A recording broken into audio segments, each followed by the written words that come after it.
Imaginez, si on pouvait choisir, son pays comme on choisit, je sais pas, un restaurant, en fonction du menu, du service et puis bien sûr de l'addition à la fin. Ça paraît un peu dingue, non? Et pourtant, heu, c'est peut-être plus de la science-fiction. Les documents qu'on analyse aujourd'hui, qui sont tirés du livre «Tout le monde n'aura pas la chance de quitter son pays», explorent justement cette idée. Ah oui? Comment Internet est en train de dynamiter notre vieille relation avec l'État-nation. C'est un livre d'Olivier Roland et il mélange son parcours personnel de nomade numérique avec une analyse historique assez audacieuse, je trouve. Oui, Il avance l'idée qu'on vit une transformation aussi radicale que celle de l'imprimerie au XVe siècle. c'est ça. Le concept central qu'il utilise, c'est celui de disruption. C'est un mot qui vient de la tech, hein. Oui, bien sûr. C'est quand une innovation arrive et hop, l'ancien modèle devient obsolète. Pensez à Netflix et aux magasins de location de DVD. D'accord. L'argument du livre, c'est que l'État-nation, il fait face à son moment Netflix. Et le disrupteur, c'est la technologie elle-même. D'accord, donc notre mission, si on peut dire, c'est de décortiquer cette fameuse liberté C'est géographique. ça. Comment la technologie nous donne concrètement les moyens de s'affranchir des frontières et puis surtout, quelles sont les conséquences pour nous en tant qu'individus, mais aussi pour les États qui tout à coup ont l'air de perdre leur monopole. C'est exactement ça. Allons voir ce que ces textes ont dans le ventre. Ce qui est intéressant pour commencer, c'est que l'auteur ne part pas d'une grande théorie abstraite. Non, pas du tout. Il part de son expérience, de sa vie, quoi. Il quitte la France, il a à Londres, puis il atterrit à Dubaï, et là, il a une sorte de révélation. Une révélation assez contre-intuitive d'ailleurs. Il explique qu'il se sent plus libre à Dubaï, qui est quand même une monarchie absolue, Oui, c'est ça qui est surprenant. que dans une démocratie établie comme la France. Et ça force à se poser la question de quelle liberté on parle au juste. Hmm, Et les sources, elles font une distinction très nette entre la liberté politique, le droit de vote, la liberté d'expression, d'accord. et la liberté économique et personnelle de tous les jours. Et pour un entrepreneur comme lui, cette liberté du quotidien, c'est quelque chose de très, très concret. Moins de paperasse, moins de régulation complexe, une fiscalité plus simple. C'est ça qu'il a trouvé là-bas? Limité sur les dividendes qu'ils se versaient. Ah oui. En France, après tous les prélèvements, c'était 42,5% qui partaient à l'État. 42,5, c'est énorme. En Grande-Bretagne, c'était un peu mieux, 37,5%. À Dubaï, c'était zéro. Zéro. Zéro, pas 10%, pas 5%, zéro. Pour quelqu'un qui vit de son entreprise, la différence, c'est juste colossal, quoi. Je vois. L'impact sur le revenu est direct. Et il ne parle que de la fiscalité? Non, l'autre exemple marquant qu'il donne, c'est celui de l'assurance santé. En France, il rappelle qu'il est interdit de quitter la sécurité sociale. C'est un monopole. C'est vrai. À Dubaï, l'assurance santé privée est obligatoire. Mais on l'a choisi sur un marché concurrentiel. Il a pu prendre une assurance privée haut de gamme, avec couverture mondiale, pour bien moins cher que ce que lui coûtaient ses cotisations en France. Et pour un service qu'il jugeait de bien meilleure qualité. C'est là qu'il y a un déclic en fait. On réalise que l'État, ce n'est pas une fatalité. Finalement, c'est un prestataire de services. Et comme pour un abonnement téléphonique ou une assurance, on devrait pouvoir comparer les offres et choisir la meilleure. C'est le cœur de sa prise de conscience. L'État n'est plus cette entité presque divine à laquelle on est lié par la naissance, c'est un fournisseur. Et certains fournisseurs ont un rapport qualité-prix bien plus attractif que d'autres. Pour bien comprendre l'ampleur de ce changement, l'auteur nous fait faire un petit détour par l'histoire. Cette idée qu'une technologie peut renverser l'ordre établi, finalement, ce n'est pas si nouveau. Non. Et ce qui est fascinant, c'est le parallèle qu'il fait avec l'imprimerie. Avant Gutenberg, vers 1450, l'Église catholique avait un monopole presque absolu sur l'information. Les livres étaient recopiés à la main, c'était rare, c'était cher. Contrôler les idées, c'était relativement simple. La méthode était même plutôt brutale. On brûlait les hérétiques et leurs quelques manuscrits. Mais le problème était réglé. Fin de la discussion. Exactement. Mais avec l'imprimerie, tout change. Des textes comme les 95 thèses de Martin Luther, qui critiquaient l'Église, ont été imprimés et diffusés à des centaines de milliers d'exemplaires en quelques années à peine. Le flot d'infos est devenu incontrôlable. Et le monopole de l'Église s'est effondré. En quelques décennies, un monopole qui durait depuis un millénaire. C'est une excellente analogie. Ça nous amène à un principe historique que le livre met en avant. Les pouvoirs qui essaient de freiner une technologie. Finissent toujours par être balayés par elle. Oui, et les exemples ne manquent pas. Les sources citent l'Empire ottoman, qui a interdit l'imprimerie en caractère arabe pendant presque 3 siècles. 3 siècles. Oui, de peur qu'elle ne propage des idées subversives. Le résultat était catastrophique. Un retard scientifique, économique et militaire immense face à l'Europe. Il y a aussi le cas du Japon des shoguns, qui s'est complètement refermé sur lui-même pendant 200 ans. Ça a préservé leur culture, mais ça les a aussi. Figé dans le temps, technologiquement.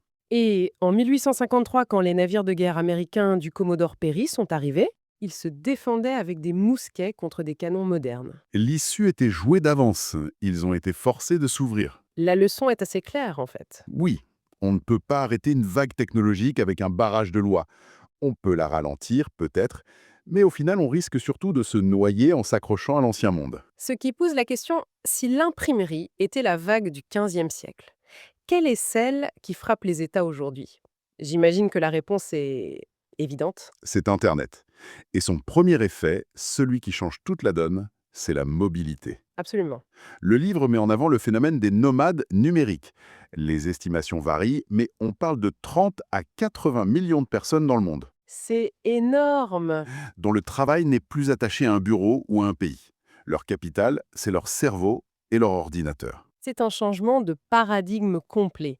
Avant, on allait là où était le travail. Maintenant, pour de plus en plus de gens qualifiés, le travail nous suit partout. Du coup, les États se transforment en une sorte de marché mondial où ils essayent d'attirer ses clients avec des offres alléchantes. C'est une compétition frontale et complètement inédite. Les sources listent des dizaines de pays qui ont créé des visas spécifiques pour ces nomades avec des avantages fiscaux énormes. On a parlé de Dubaï. Dubaï, 0% d'impôt sur le revenu. Antigua, 0%. Grenade, 0% aussi. La course est lancée pour attirer ces cerveaux et surtout leurs revenus. Mais si je comprends bien, la disruption ne s'arrête pas là. Elle s'attaque aux fondations même de l'État. Oui, elle touche à ce qu'on appelle les monopoles régaliens. Le premier, c'est la monnaie. Le livre présente Bitcoin non pas comme un simple actif spéculatif, mais comme une alternative au système monétaire contrôlé par les États. D'accord. C'est une monnaie décentralisée, non censurable et surtout dont l'émission est limitée et prévisible, contrairement à l'euro ou au dollar que les banques centrales peuvent imprimer à volonté. L'auteur insiste beaucoup sur cette idée de décentralisation. Pour lui, c'est la clé. Oui, et pour le prouver, il compare Bitcoin à un de ses précurseurs, e-gold. C'était une monnaie numérique qui a eu du succès dans les années 2000, mais elle était centralisée. C'est-à-dire? Une entreprise, un fondateur, des serveurs identifiés. En 2007, le FBI a débarqué, arrêté le fondateur, et le service a été fermé. Fin de l'histoire. Ah oui, radical. Bitcoin, c'est totalement différent. Il n'y a pas de PDG à arrêter, pas de siège social à perquisitionner. C'est un réseau distribué sur des dizaines de milliers d'ordinateurs dans le monde. C'est pratiquement impossible à fermer. D'accord, le monopole sur la monnaie est contesté. Mais quid du monopole de la loi et de la violence, qui est quand même le cœur du pouvoir de l'État? Il vacille aussi. Appliquer ces lois sur Internet, c'est un vrai casse-tête pour les gouvernements. L'exemple classique, c'est The PSP, le site de partage de fichiers. Hmm. Depuis plus de 20 ans, des dizaines de pays essaient de le fermer. Ils saisissent les serveurs, bloquent les noms de domaine, mais le site réapparaît toujours ailleurs. C'est le jeu du chat et de la souris, et la souris gagne souvent. Simple que d'appuyer sur Imprimer. Il faut des compétences, une imprimante 3D spécifique, certaines pièces métalliques non imprimables. Ce n'est pas à la portée du premier venu. D'accord, je comprends mieux. Mais le point de l'auteur, c'est que l'information, les plans numériques eux-mêmes, sont devenus impossibles à contenir. Ils sont sur le dark web, sur des serveurs décentralisés. Le génie est sorti de la dutheil, quoi. Le monopole de l'État sur la fabrication d'armes est en théorie brisé, Face à cette perte de contrôle, on imagine que les États ne restent pas les bras croisés. effectivement. Et les sources identifient deux grandes stratégies, deux futurs possibles. La première voie, c'est le durcissement, la tentation de la surveillance et du contrôle total.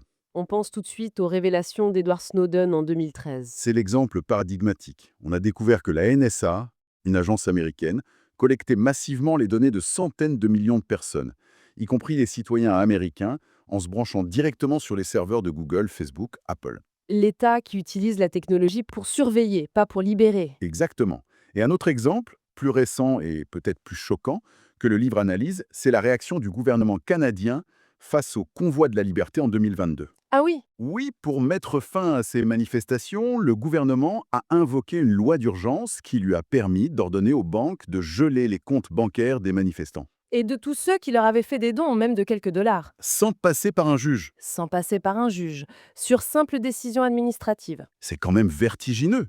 L'idée que votre argent, dans une démocratie occidentale, puisse être gelé du jour au lendemain sur une base politique. Ça change la perception qu'on a de la sécurité de son propre compte en banque. Absolument. Ça montre que la monnaie traditionnelle peut devenir une arme de contrôle politique, ce qui, selon l'auteur, renforce d'autant plus l'attrait de solutions comme Bitcoin. Heureusement, ce scénario à la Big Brother n'est pas le seul. Il y a une deuxième voie, celle de l'adaptation. C'est l'approche que le livre nomme l'État client. Au lieu de contraindre ses citoyens, l'État se met à les considérer comme des clients qu'il faut séduire. Il se positionne comme un prestataire de services en compétition. Et comment ça se manifeste concrètement? La tendance la plus visible, c'est l'explosion des zones économiques spéciales, les CZ. Ce sont des territoires à l'intérieur d'un pays, une ville, un port, qui ont des lois, des régulations et une fiscalité différente, beaucoup plus attractive. D'accord? On en comptait moins de 100 dans le monde en 1975. Aujourd'hui, d'après les chiffres cités, il y en a plus de 5400. 5400? C'est la preuve que les États sont prêts à créer des laboratoires de liberté économique pour attirer les investissements. Mais le livre va encore plus loin. Il n'évoque pas seulement des États qui s'adaptent, mais des modèles de gouvernance entièrement nouveaux. C'est là qu'on entre dans le domaine encore un peu futuriste, mais de plus en plus concret, des cités libres ou charter cities. L'exemple le plus avancé, c'est Prospera, un projet au Honduras. C'est une juridiction privée qui fonctionne comme une sorte de mini-État. Elle a son propre code des lois, ses propres tribunaux, ses propres services. Et le rapport avec les habitants est différent d'un État classique. Radicalement différent. La relation n'est plus basée sur la nationalité ou le lieu de naissance, mais sur un contrat, volontaire. Quand on s'installe à Prospera, on signe un contrat qui définit les règles, les taxes, les services. Mais citoyen devient un client. Exactement. Et si le service se dégrade ou si les règles changent, on peut rompre le contrat et partir. C'est une redéfinition complète du contrat social.